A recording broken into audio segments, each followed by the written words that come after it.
You know, the longer I hunt, the more I realize something that took me years to understand. The woods don't measure success the way people do. They don't care how many tags you fill or how big the antlers are. They measure success in time spent, lessons learned, and memories made with the people you care about. And this trip right here, this 4 day stretch in the South Georgia pines, it reminded me exactly why I keep coming back year after year. We didn't bring home a deer this time, but we brought home something better: moments, memories, stories that'll stick with us long after the season ends. Thursday morning, October 24th, 42 degrees at daylight, that perfect fall chill that wakes you up faster than coffee. Two good bucks on camera all night, thick bodied, wide framed, the kind of bucks that get your heart going before you even leave camp. We eased into the stand before the sun cracked the horizon. The woods were still, quiet, holding their breath. Around 7:30, a little doe slipped out, fed around a bit, then melted back into the trees. And then the woods fell silent again.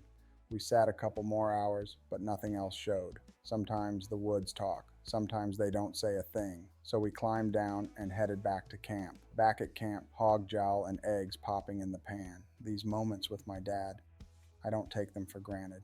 Sitting there, talking about the morning, drifting into old stories. That's the real heart of hunting. After breakfast, we cleaned up and changed gears for the afternoon. There was a sweet gum tree on the edge of a long lane, so we grabbed the saws and trimmed it up. Fresh sign everywhere. Scrapes still wet, rubs shining. A good buck was in there. I climbed the tree using some new video glasses I was testing. Don't worry, I sped that up for y'all.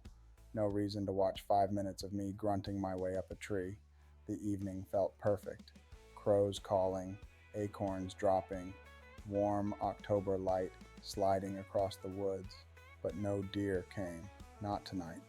We grabbed a quick meal, got in the bed, and called it a night. 4:30 comes early. There's nothing like a fall sunrise in South Georgia. Mist hanging low, sunlight drifting through the pines, everything waking up slow. We eased back into the clear cut stand, the same one where I'd missed an 8 point 2 weeks earlier. Every hunter knows that feeling, replaying the shot you wish you could have back. A little after daylight, movement down the lane, body first, then antlers. A young 6 point stepped out, healthy, calm, gave me a perfect broadside look. A good deer, just not for today, so we let him walk. Later that morning, we scouted a new patch of woods. Fresh trail cutting toward a swamp bottom, tight cover, good shade, exactly the kind of path a mature buck loves to use. I climbed a pine overlooking the whole thing. Wind was right, visibility was great.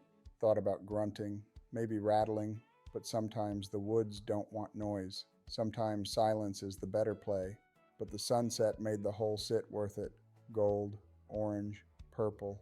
South Georgia putting on a show. That night, I picked up Tina from her stand. She didn't see one she wanted to shoot, but she was fired up. And River Dog, he worked on a Jack Link's beef and cheese like he was getting paid hourly. Cold morning, buddy heater humming, breath fogging in the air. No deer moving at daylight, but honestly, I didn't mind. These quiet sits are where your mind resets, where you get to breathe a little deeper. People think a slow hunt is a wasted hunt. They're wrong.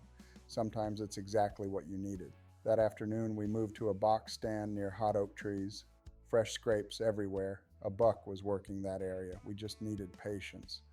A little while later, a doe came sprinting down the lane like she had somewhere to be.